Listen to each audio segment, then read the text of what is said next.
Bueno, Ernesto, pues estoy en el panorama más cervecero que no podía... O sea, me has traído... Cervecero Asgel. Totalmente, no sé, me has traído a un montón de cajas, estamos sentados en barriles. ¿Qué ha pasado? ¿Por qué en este lugar entre Pinto y Valdemoro donde estamos... Bueno, lo primero, ¿qué estamos bebiendo? En la delgada línea entre lo molón y lo cutre. Lo cutre es mágico. Estamos, por si no se da cuenta, dentro de nuestra nevera. Que siempre digo el mismo chiste, pero que es verdad, es más grande que mi casa. Pues son 120 metros de frío y ya te digo yo que mi casa tiene menos de 120 metros cuadrados. Te veo muy fresco, de hecho, para estar dentro de una cámara frigorífica. Costumbre.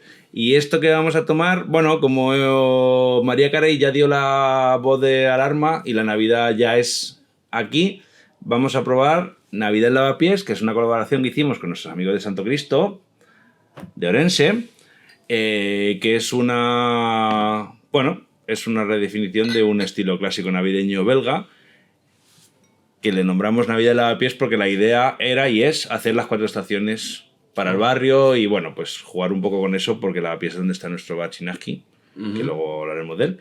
Me espero algo muy especiado como debe ser una cerveza de Navidad, ¿verdad? Sí, pero nosotros siempre tenemos nuestro toque dentro de eso. Verás que la especia está muy controlada. Tanto la de calabaza como la navideña nuestra, no me gusta llevarla a la parte baja, prefiero que sea sutil. Y esta tiene la particularidad de que este barril es de 2023. Porque soy muy fan de que la birra maduren. O sea, estas de Navidad se suelen sacar para Navidad y se toman ahí y soy más fan de que maduren un poco. Entonces, pruébala, que tampoco te quiero sugestionar. Deberían notar que los sabores están, pero que hay una cierta integración, que no es que sea ahí un canelazo que te pegue. El alcohol tampoco está tan presente. No se diferencian las especias, pero se nota una especiación, por decirlo así. Esa es la idea. Notas que es algo especiado, pero no es un golpe de anís. Tiene anís, cardamomo, tiene jengibre, tiene un poco de azúcar también, como muchas belgas. Un poco de... Bueno, esta no tiene sirope de ace, pero tiene un toquecito de vainilla. Pero la idea es que no pudieras identificar las especias por separado. Muy bien. Tiene un poquito de almendra, diría yo también. Sí, ¿verdad? Hay un toque como de fruto seco. No lo lleva, pero me cuadra que lo pueda tener. Bueno, pues... Ernesto, cuando te contacté, lo primero que me dijiste fue: soy el abuelito del craft. Tengo muchas historias que contarte. Entonces sí. he decidido hacerme, digamos, una cronología para, pues para que me vayas contando estas historietas, que seguro que tienes un montón muy interesantes. Sí, ahora dicho en verbalizado, lo del abuelo del crack queda porque uno piensa que todavía es molón hasta que su hija adolescente le dice que no. Que tu tren ya pasó, padre. ACDC, ¿qué es eso? Entonces, sí, pero bueno, de alguna manera somos un poco abueletes en ese aspecto, sí, porque a veces, te lo dije un poco de broma, porque a veces me veo contando esta idea, cuando hacíamos Noblejas en 2012 y yo tenía una tienda, no sé qué, y de repente digo, estoy contándole a la peña batallitas terribles. Bueno, pero no eres tan mayor. Yo no. Entonces la pregunta, ¿el mundo craft sigue siendo joven? Si tú eres el abuelo. Pues... el mundo craft... a ver, hay cosas que diré que seguro que alguien me... Pero bueno, yo... Es tu opinión, aquí yo nunca digo verdades absolutas ni dogmas, sino sensaciones mías. La mayoría del craft que conocemos de la primera jornada, digámoslo así, aunque hubo gente más pionera, pues están todos en el entorno del 2009, 2010, 2012. Nosotros aparecimos en el 2010, en el centro aquí en el centro de España estaba ya Domus en Toledo dando caña, que ha sido un poco nuestro maestro, pero por ejemplo no estaba Sagra ni Cibeles más o menos al mismo tiempo que yo, ni la 15, ni Península, ni la Virgen, ni todos los que alguien como tú, que eres obviamente más joven que yo, lo tienes en la cabeza. Entonces, claro, nosotros aparecimos en un mercado inexistente. No había fabricante de equipos, no había materias primas disponibles, casi no había bibliografía en castellano referente, todos más o menos teníamos los mismos libros. A eso voy un poco cuando hablo del abuelismo, ¿no? Y encima aparecimos originalmente en Toledo, en Noblejas, que es donde yo trabajaba y que el alcalde, que siempre hablamos mal de los políticos, pero hay cosas buenas y cosas. El alcalde de Noblejas... Sí... visionario más bien. El tipo dijo, ¿tú qué haces, tío? Cerveza. Yo siempre he trabajado en industria alimentaria. Y estaba trabajando en Noblejas y quiero montar una fábrica de cerveza. Coño, yo la quiero en mi pueblo. ¿Qué tengo que hacer? Digo, tengo una nave ahí que te puedo dejar para que arranques. Y así arrancamos. Empezamos en una nave que fue un muelle de la estación de tren de Noblejas, de la línea Madrid-Valencia, que ya no existe, desde que está el AVE, y allí arrancamos, junto con Jesús de Medina, que es de Santa Cruz, del pueblo de al lado, y que prácticamente lleva unos meses menos que nosotros. Y ahí empezaron ahí los de la Virgen mucho antes de todo lo que pasó, tal. Entonces, a eso me refiero un poco con esa protohistoria. Cuando se abrió Cervezorama, solo había una tienda de cerveza en Las Rozas, que era Cervecero, y prácticamente la capital es la primera tienda de cerveza que se montó, junto con la tienda de cerveza de Javi, que Javi y David montaron Cervezorama, nosotros nos quedamos luego de socios con David, tal. Entonces... ¿Qué es Cervezorama? Explícalo para...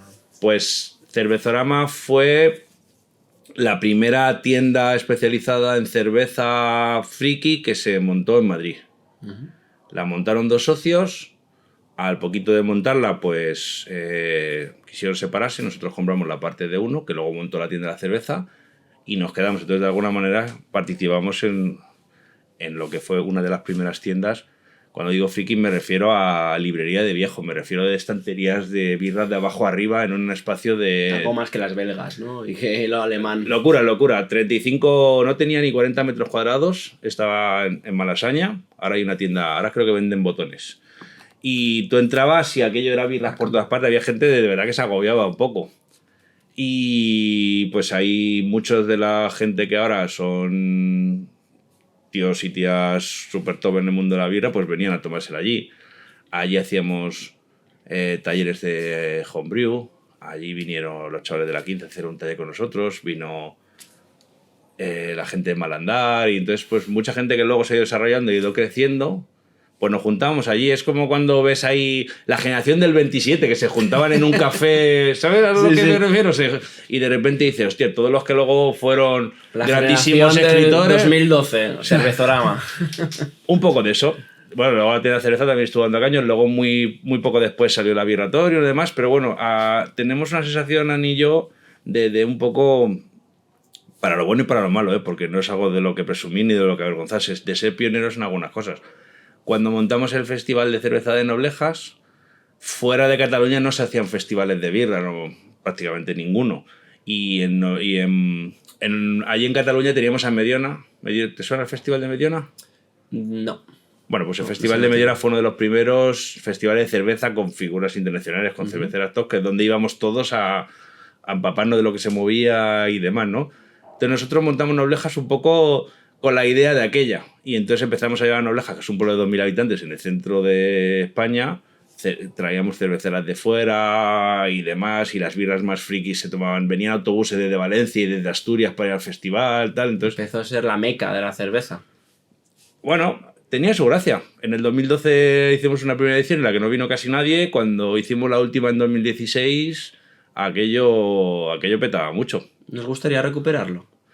Sí, es una pregunta que me hace mucho. Pero yo no soy muy nostálgico, a pesar de mi tendencia a contar batallitas.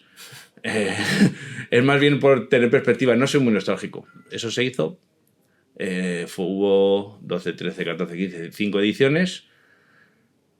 No, 6 ediciones. Luego lo llevamos a Madrid, aquí a Valdemoro, y lo cambiamos de nombre. Fue UFO. Lo hicimos en Madrid, luego en Valdemoro. Y la última edición, que iba a ser en 2020, en abril, que estaba organizada para hacerlo en Valdemoro, en el centro del pueblo, ya bien... No se hizo.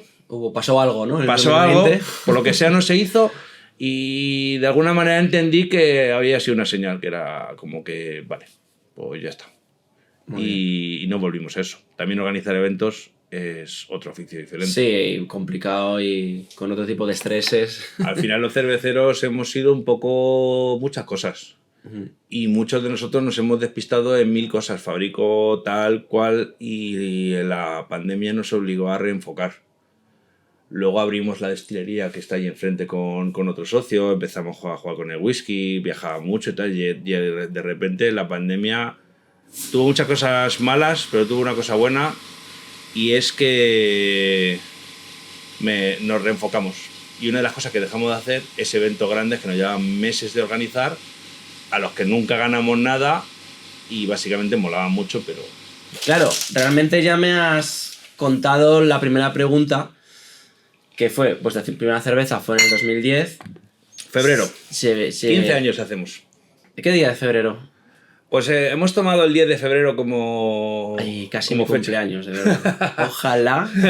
Casi, sí. Por eso lo he preguntado. 10, 11 de febrero o algo así. El Facebook me lo recuerda. ¿Tus recuerdos? Porque yo sigo utilizando Facebook, ya lo sé. Eso sí que está bueno, Eso sí ¿no? que es viejuno. Sí. Oye, tener a mi preciosa hija me pone en contacto con la realidad. Me dice, vale, ya el Facebook solo usan los abuelos. Digo, pero es que todos mis amigos lo usan. Claro.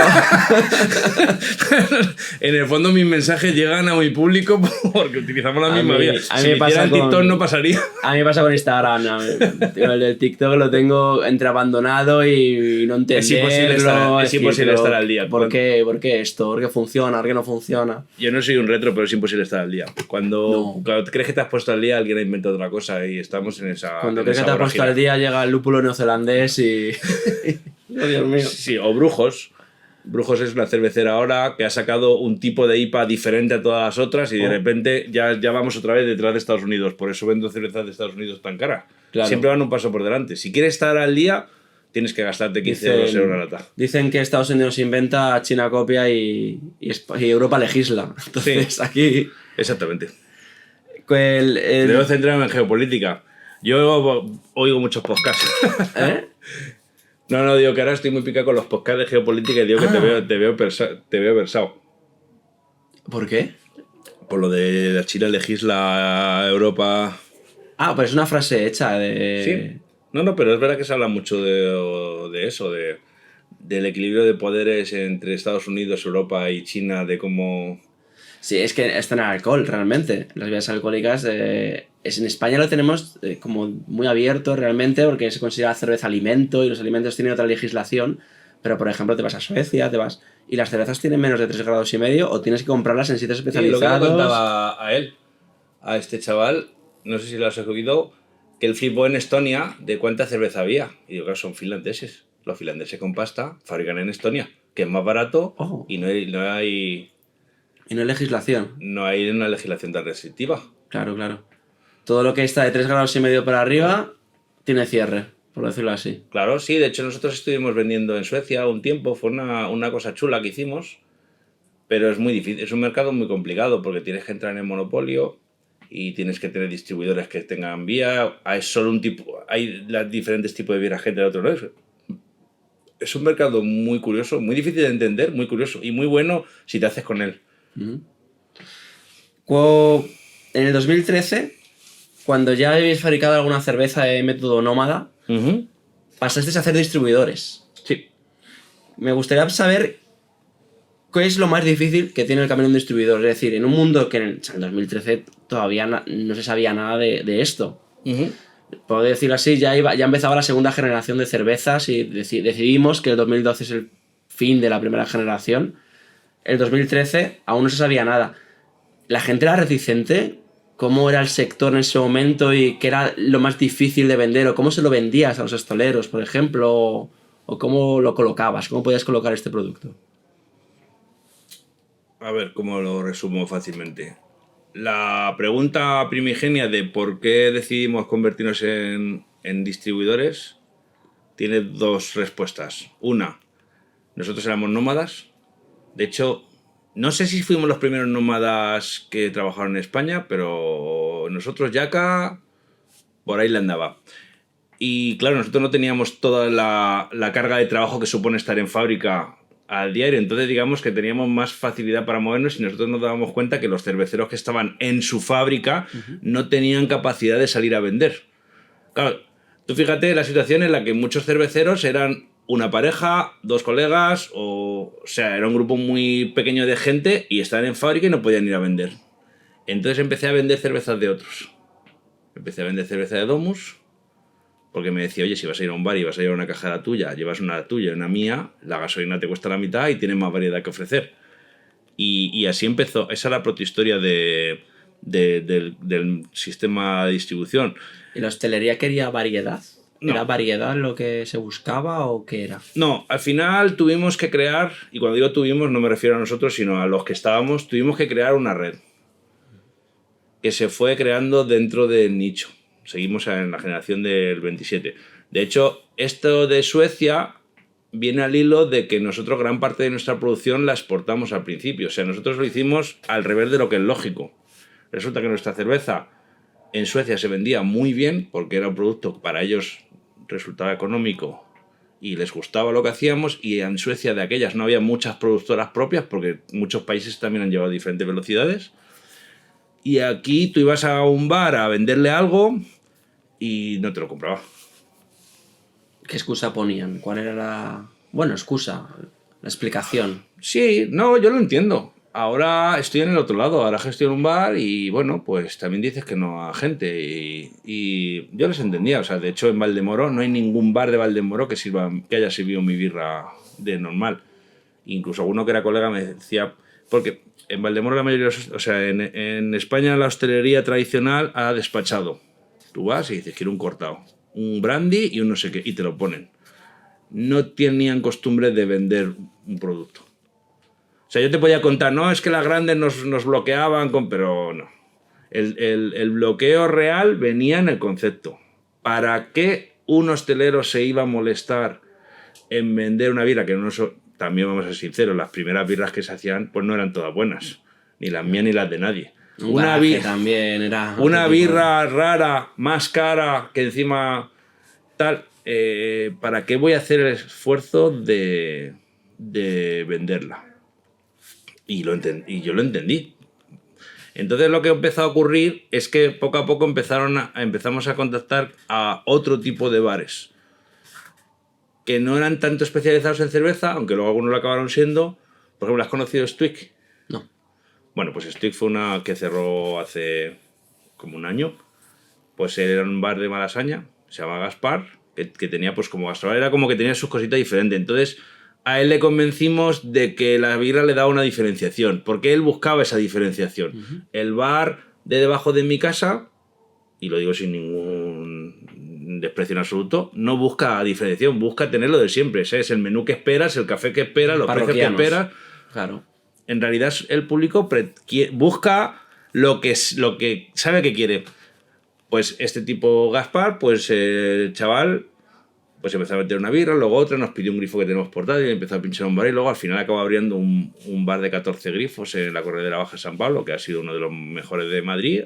Ahora luego decidió cerrarlo y ahora está trabajando con Dugas. Y entonces lo que hicimos es empezar a trabajar entre nosotros.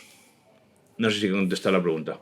¿Cómo intentábamos pues, vender a tal? No lo hemos conseguido. Sí, bueno, era un poco el... decía saber qué es lo que... por qué la gente rechazaba una cerveza diferente. Sí, no es tanto no creo que era un rechazo real a la cerveza en sí, sino al concepto. Es que a nivel práctico no tenía mucho sentido. Claro. O sea, si esto me está funcionando... Claro, ¿para qué? Si tienes algo creado, tu público te pide eso y demás... ¿Para qué? Al final te cogía la birra el que era colega de tu padre o el bar que iba siempre, te cogieron unas poquillas cajas porque mal de me lo ha pasado, lo intentaban y al final decían, bueno, es que la gente no nos lo pide, es que al final no le saco el margen que yo quiero y pues lo entendías, lo insistías y para adelante. Y de hecho parte de esa culpa es que aquí hayamos abierto al público, porque yo tengo claro que la gente, el producto le puede gustar. Pero tienes que tener a alguien que quiera abierto, hacer el trabajo de vendértelo. ¿Has notado un cambio en el paladar del público que toma la cerveza de ese momento hasta ahora? Sí, para bien y para mal. Para bien, o sea, hay un grupo de gente. Yo siempre me acuerdo de una frase que me dijo mi padre, porque mi padre al principio yo he sido un empollón en el colegio, era el típico listillo así con gafas, ¿no? Y eso. Afortunadamente nunca me pegaron, estaba ahí fuera de eso, pero bueno, sí, era pollonceto y tal. Y entonces, pues bueno, pues mi futuro iba a ser hacer una oposición y ser ingeniero o algo así, ¿no? Y decidí no serlo. Pues me decía, joder, lo de la cerveza, yo qué sé, no va a funcionar, tal y cual. ¿Quién te va a comprar cerveza? Y yo digo, pues uno como yo. ¿Cuántos como yo hay? Es la pregunta siguiente. Yo creo que habrá varios como yo, somos de la generación de que muchos hemos estado en la universidad, hemos hecho Erasmus, los jazz famosos son los jóvenes, aunque cuando yo estaba en la universidad, los padres querían que los hijos estudiaran porque ellos no habían podido, entonces había como ese ánimo de que la gente fuera a la universidad y viajara y hiciera beca Erasmus. Entonces toda esta gente viajas, ves la birra por ahí y tal y cual. De hecho yo hice mi Erasmus en Bélgica. No es casualidad. Claro, es que todo tiene una razón de ser. Otro. Claro, hice el Erasmus en Bélgica y cuando volví fue cuando venía ya con el gusanillo puesto. Por eso lo importamos y mucha gente como yo, pues al final mi tipo de público era muy así. Los que ahora tienen, yo tengo 46, pues los que ahora tienen 40 y tantos. Y que empezamos bebiendo una lager, luego nos flipamos con las IPAs y con el tiempo cada uno llegó hasta donde quiso, hasta alámbicas, stout, no sé qué. Pero la pequeña frustración que me queda es que no está habiendo un recambio generacional. Por debajo de 30 años. O sea, en principio el target era hombres de los 30 que tenía ya ahora, los 45. Luego cada vez más mujeres se incorporaron gracias a Dios, esto y nosotros siempre hemos sido anillo, misma cosa. Luego la gente que tenéis... Porque ¿tú qué edad tienes? 34. La gente que tenéis tu edad se ha metido muy guay en el rollo, digamos, ya es como el hermano pequeño, ya tenía mucho camino andado, entonces ya habéis encontrado sitios abiertos y tal, y habéis entrado muy bien. Y ahora estamos viendo que los menores de 30 perciben la birra... Estoy generalizando, perciben, pero son estudios que han hecho Cerveceros de España, o sea que hay números detrás de esto. Percibe la birra como algo un poco así, pasa de moda, poco... Como algo antiguo. Es una pregunta que tenía al final. Me adelanto. No, pero me sirve como excusa para hablar ahora de ella. No hay relevo generacional en el mundo de la cerveza. No estoy viendo y ahora, por ejemplo, los jóvenes están tomando mucho refresco, mucha bebida muy azucarada, pero han dejado de beber alcohol. O están disminuyendo ciertos tipos de alcoholes. Porque luego sí que es verdad que la borrachera de fin de semana sigue estando ahí y aún así también ha disminuido. Sí. Entonces... y lo ves, mira, en la Asociación de Cerveceros de España, en la que estamos incluidos algunas de las craft, aunque originalmente eran las grandes. Las 5 grandes, sí. Tú lo ves y ves a los de las grandes, son señores de 60 años con traje... pelazo, o sea, el típico empresario, sí, o sea, tú buscas en el diccionario empresario y aparece ese señor. Y no sabes si trabaja en BMW o en Mau. Exactamente. Que es lo que les toca a su generación. Los que íbamos, es que además allí lo ves muy bien, los que íbamos en la parte, vamos a decir, independiente, está pues San Frutos, estamos nosotros, está los de Guadalajara, Arriaca y otros. Pues somos todos 40 y ya con la gorra, la gafa, bueno, el que más y que menos, pero un poco más informales y tal igual. Lugas, Madman son mayores también. Sí. Sí, hay algunos más mayores, pero por ejemplo Dugas no tiene la apariencia de el señor empresario de puro... ¿Tú me entiendes? Para nada. Y me faltaba los chavales y chavalas de 28 años que estuvieran ahora levantándonos la tostada, ¿sabes? Es como todo, es como que Mike Tyson vuelva a pelear. Lo digo si se ve nada de baloncesto, porque me saltó el otro día en Netflix.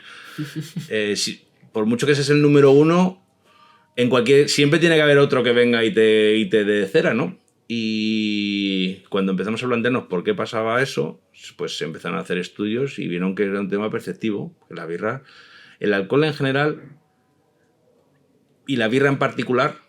O sea, nosotros nos aprovechamos de la disminución del consumo de vino en España.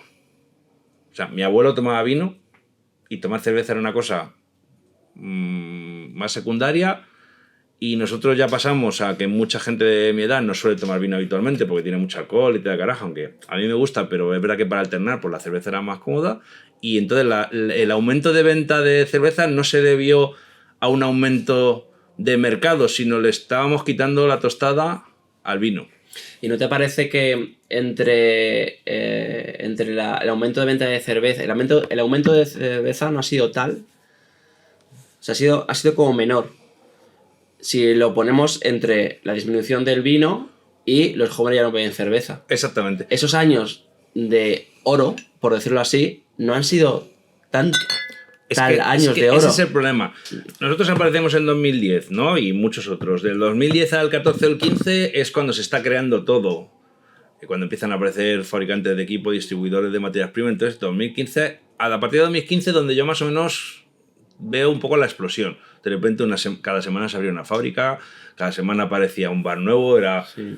Y hasta pues de hecho, en 2015 se abrió Chinaski y el día 1 el bar estaba lleno y hasta el 13 de marzo de 2020 el bar estaba lleno todo siempre. Igual los miércoles no, pero en fin, era una cosa como que iba sola. Y se hacían eventos cerveceros y te multaban porque duplicabas el aforo, venía un cervecero no sé qué y la gente se acercaba y tal y cual. Acabó la pandemia y parece que el hábito cambió de repente. De hecho, el concepto de bar está desapareciendo. O sea, los bares clásicos no van a tener repuesto. Bar que se jubile el señor Paco, de Casa Paco, lo más probable es que alguien lo compre, monte una casa. La legislación está yendo en esa dirección. Una cafetería de estas de especialidad. Sí. Por ejemplo, en Madrid se está favoreciendo mucho convertir los locales en casas. Vía legislación, pero al final la legislación influye mucho. Y incluso es un negocio muy rentable. Compras un bar cerrado por 80.000 euros porque está hecho una AP, te gastas 60.000 en reformar y lo vendes por 250.000. Sí, me invento los números. Con célula de habitabilidad, claro, casi rozando el límite. ¿Por qué? En España había demasiados bares. Bueno, pues según a quien preguntes, pero había muchísimos bares. 210.000 bares había en 2020 en España. 210.000 bares.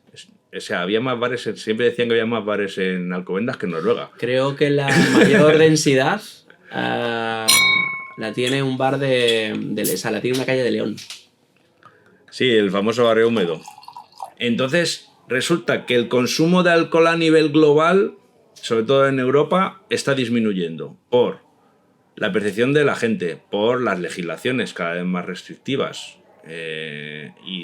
Pero bueno, yo creo que es más bien un tema perceptivo que legislativo. El problema es que tampoco puedes oponerte a que disminuya el consumo de alcohol. O sea, el consumo de alcohol, al final, el alcohol no deja de ser, un veneno y una droga blanda o menos blanda, depende de a quién le preguntes. Sí, bueno, claro, y es un problema para mucha gente y es un problema para gente de nuestro sector, ¿eh? O sea, yo eso digo. Aquí me pasa muchas veces, ¿no? Hoy, porque estamos aquí trabajando, pero la gente dice, tómate una conmigo, tómate una conmigo. Y yo, chavales, que yo estoy aquí todos los días. Si todos los días me tomo una con toda la gente que le apetece tomarse una conmigo... Me va a dar un trago al agua a tu salud. Digo, no llego a los 50. Y de hecho, pues desafortunadamente hay gente que tiene problemas con eso. Entonces, claro, si a mí me preguntan a la cara, ¿pero tú crees que el alcohol es bueno? No puedo decir que sí. Otra cosa es que una chispica te pueda gustar, pero cada vez es más políticamente incorrecto. Claro, de verdad es una percepción... es una percepción de que el alcohol es algo que hay que intentar evitar. Los productos sin alcohol cada vez son mejores, la cerveza sin alcohol ha mejorado. En muchos países ya has visto que las restricciones con el alcohol, por ejemplo, yo sigo sin entender del todo que a las 11 de la noche una persona de 40 años no pueda comprar una botella de vino. Pero lo hemos normalizado, pero es así, no puedes hacerlo. Yo creo que es una relación con el alcohol, más que el alcohol en sí. Al final los productos no son malos de per se. Es cómo nos relacionamos con ellos, igual que las redes sociales o igual que cualquier tipo de drogas. No, pero es un concepto de matar el perro para acabar con la rabia. Quiero decir, yo he vivido la época de los botellones de tribunal.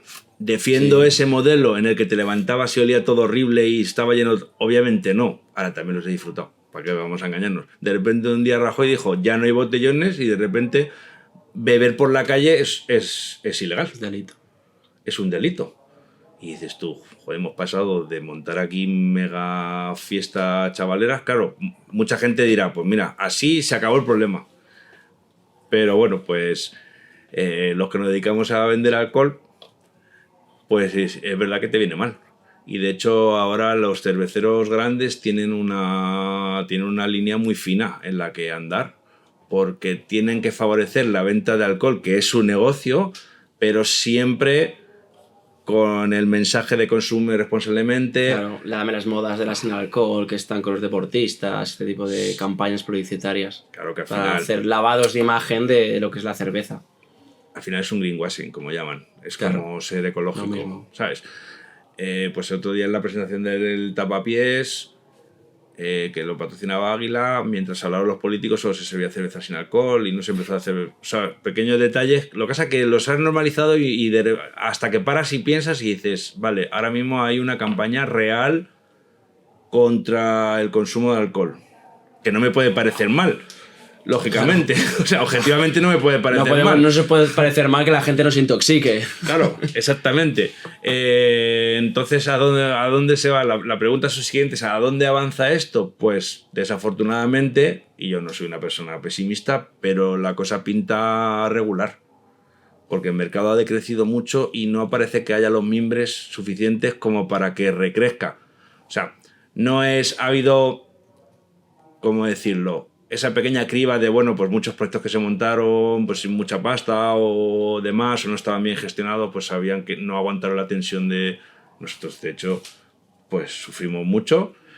Y dice, bueno, y decía la gente, no, pero los que se queden, pues ya relanzan y van otra vez para arriba, pero eso no ha ocurrido. Lo que pasa es que como ahora somos exactamente un 50, ¿cuánto dijeron? Un 47% menos proyectos cerveceros que antes de la pandemia. Claro, el nivel de venta mío no ha bajado, pero porque antes había 5 distribuidores y ahora somos 2.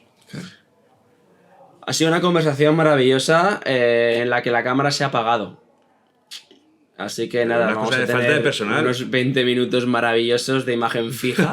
En tu defensa diré que esto debería haber una persona que te ayudara para hacer... Bueno, es lo que tiene que querer hacer todo uno solo y venirse arriba. En el fondo no somos tan diferentes. Y venirse arriba, ¿sabes? En el fondo no somos tan diferentes. Nada. Entonces, pues dime dónde retomamos. Mediante el transcurso de la conversación has servido un licor. Sí. Quiero un segundo de autopromoción. Coco. Licor de coco. No, es cerveza. Es verdad que en todo esto de la distribución y del estrés pues, con pandemia y tal y cual, una de las cosas que hizo Iria es decrecer. Y lo digo igual, sin vergüenza ni soberbia. Éramos 11 personas y ahora somos 6.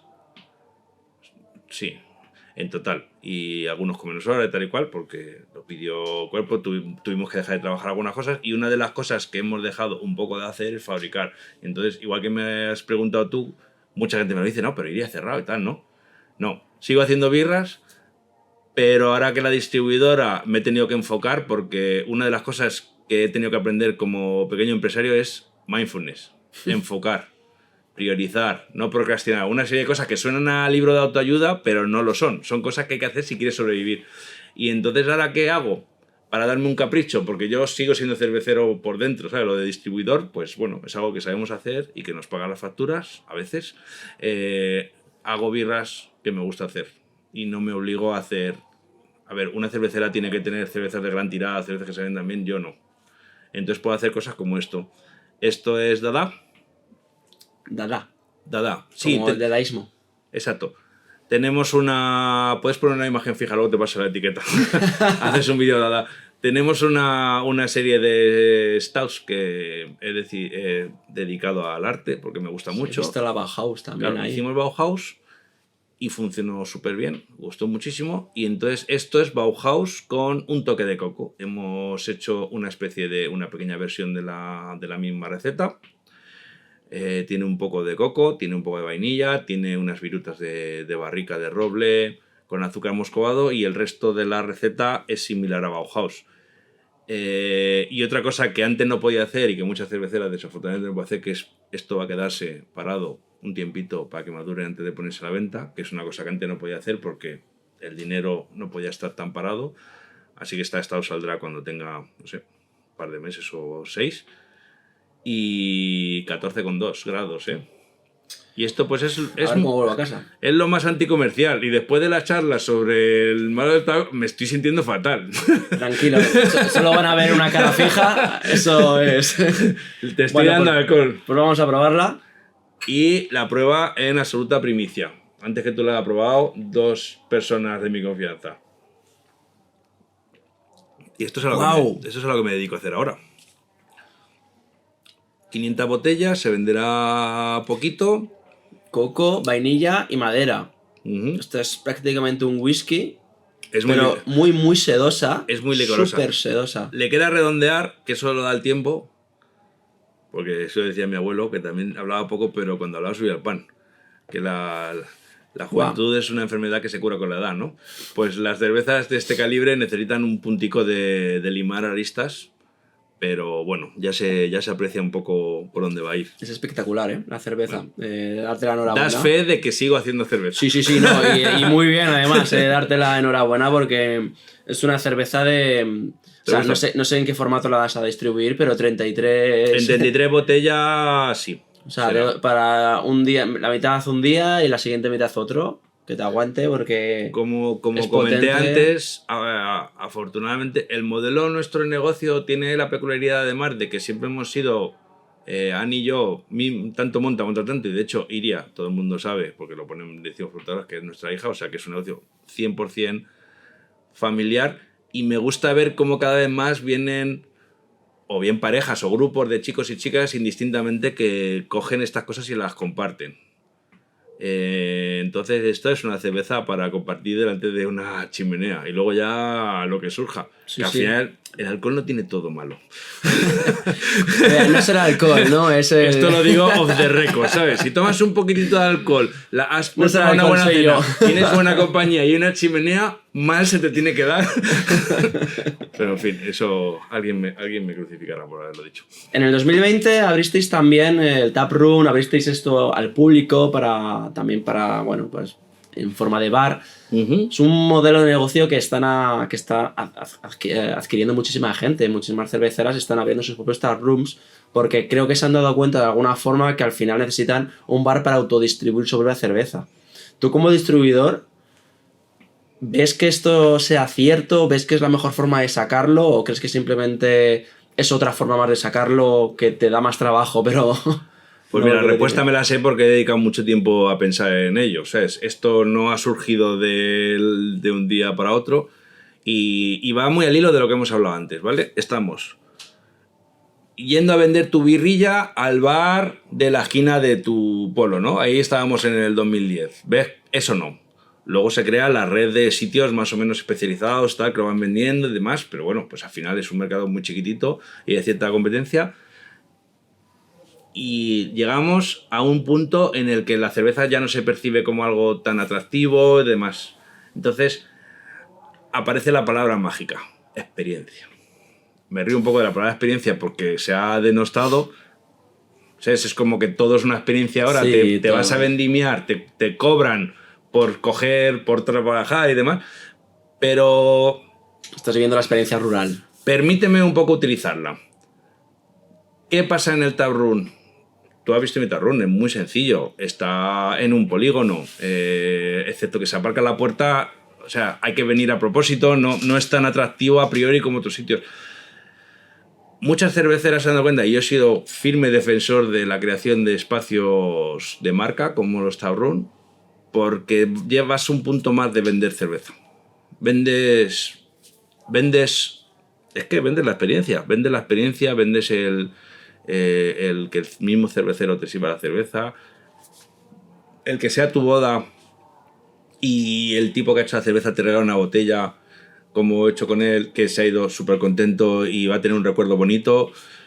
El ver cómo gente que eran tus vecinos que nunca habían probado una birra van viniendo y cada vez les va molando probar más y demás, ¿sabes? O sea, hemos pasado de un punto en el que, de hecho yo también prácticamente he dejado de exportar porque era un trabajo que ya no podía hacer y nos hemos retraído para adentro. Entonces, la pandemia también aceleró el proceso.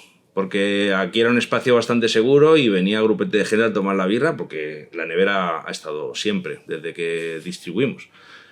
Y entonces, joder, resulta que es que había gente que no conocíamos que le apetecía venir aquí y echarse un rato. Y eso que la calefacción la hemos puesto este año. Aquí durante 3 años la peña ha estado a pulso, ¿eh?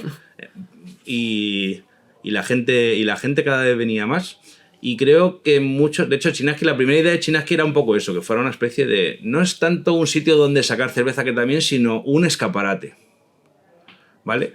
Si yo voy a vender la cerveza en otros sitios y no van a querer venderla o no van a apostar por ella o demás, o a lo mejor no la tratan como yo quiera. Joder, tiene sentido que crees un espacio propio en el que tú controles el proceso y que sea una economía circular, del campo a la mesa, como dices. O sea, nosotros fabricamos nuestras cervezas, nosotros nos la distribuimos y nosotros la servimos directamente al público. Entonces,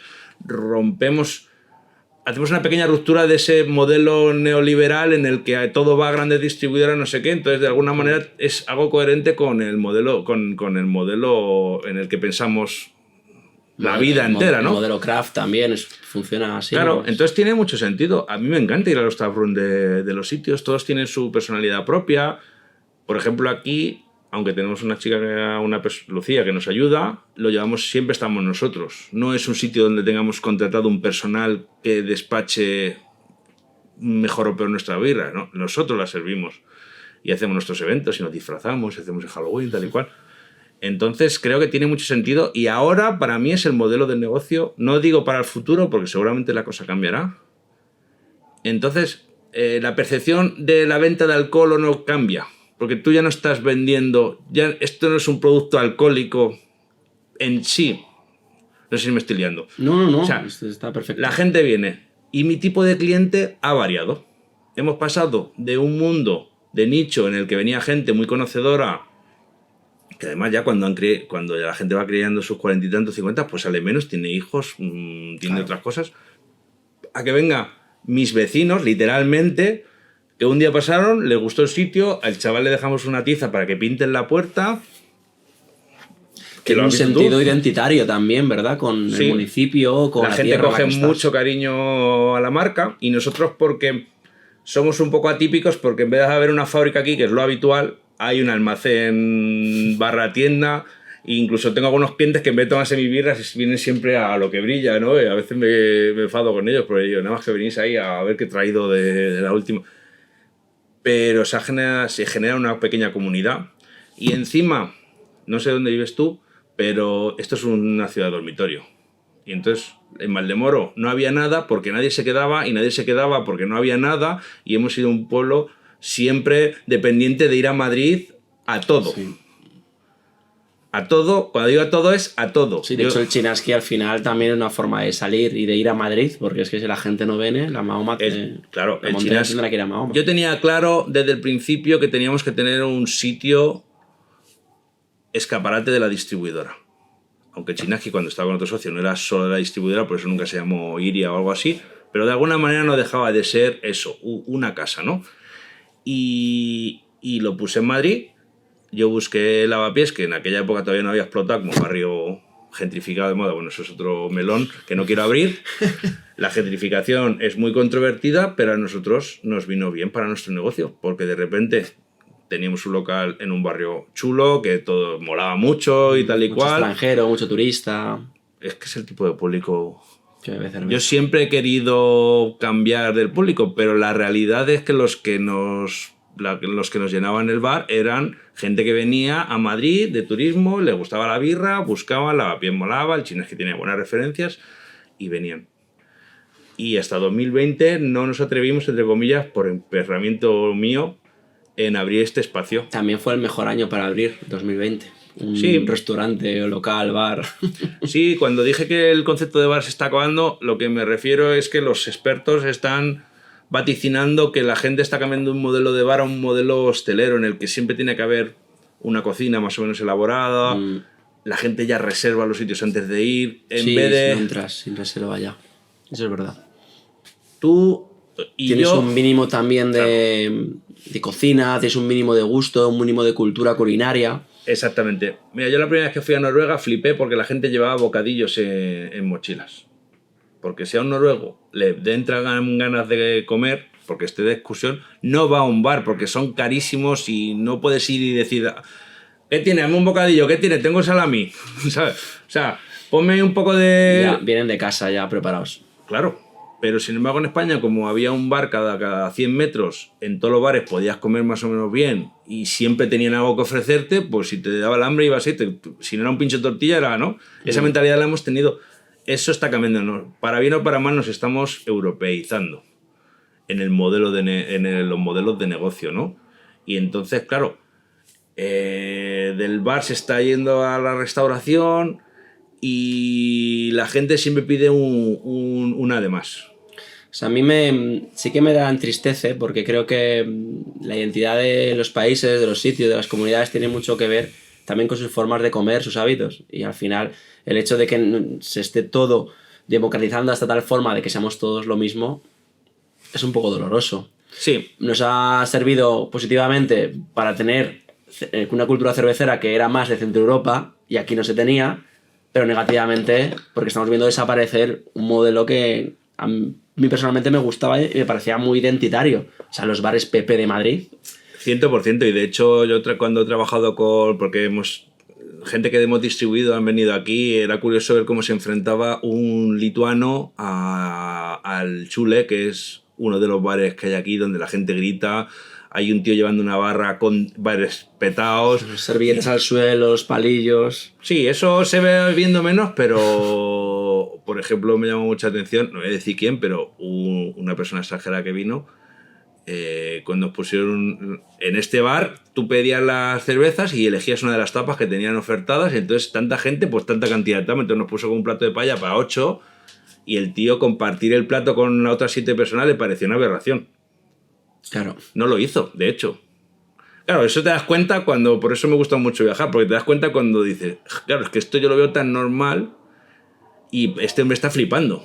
O sea, que el tío dijera, ¿qué sois? ¿8? ¡Pum! Paella para 8. Y toda la gente con la cuchara ahí, que eso cualquier persona... Sí, el COVID también el COVID hizo mucho en ese sentido. Sí, es cierto. En el que de repente todos nos centralizamos en lo mismo y de repente ahora es como, joder, es que igual éramos unos guarros. De repente o no. le quitas la cáscara a un plátano y lo metes en plástico porque parece más estético. Sí, es que esos son ya para disquisiciones muy filosóficas. Pero la globalización atrae muchas cosas buenas y muchas cosas malas.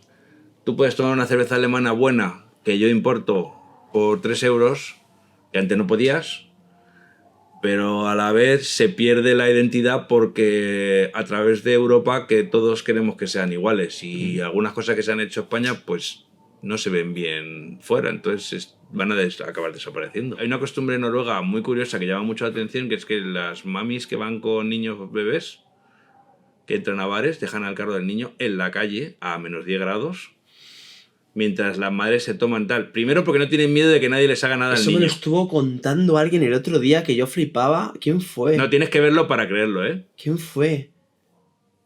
Ay, justo esta historia me la han contado hace nada. Sí, eso es real. Fuerte. Y es por eso, lo que no les dejan entrar, lo que no me dijo que era porque no les dejasen entrar. No está bien visto que haya niños en entorno de... O sea, allí eso lo llevan muy a rajatabla. Nosotros estuvimos en el festival de Hamburgery, me llevé a mi hija porque mi hija iba a donde yo iba y ella tenía 4 años y en el festival había 5.000 tíos, 20 mujeres y mi hija. Hostia. O sea, en un país de los más avanzados del mundo, sí. beber es cosa de machotes. Incómodo. Sigue siendo cosa de machotes. Y que estuviera la niña le resultaba curioso, pero bueno, como son españoles, como bueno, son latinos, ¿sabes? Sí, eso es lo bueno, que al final te justifican todo diciendo, bueno, no es de aquí. Ah, los chavales son españoles ahí, no llegan nunca a su hora y se duermen la siesta. Qué rabia, por bueno, no voy a entrar aquí, pero fuera de cámara luego... Pero sí, por ejemplo, esas costumbres de que no haya niños en los bares, en España ya se está implantando y según determinadas licencias, algún cliente mío ya me ha dicho, oye, es que ya no puedo dejar que venga una familia con sus hijos al bar. Ya.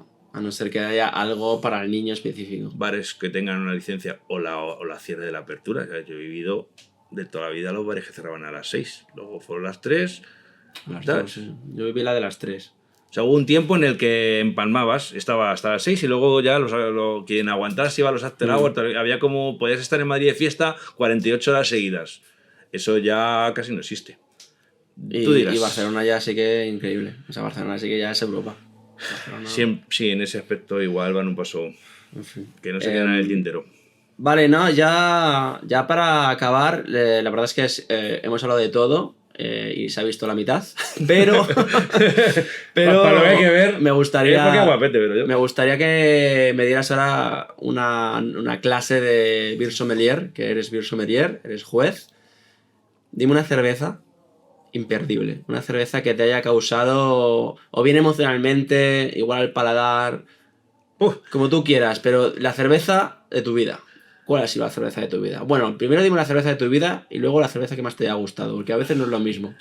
Sí, es una pregunta que me han hecho muchas veces.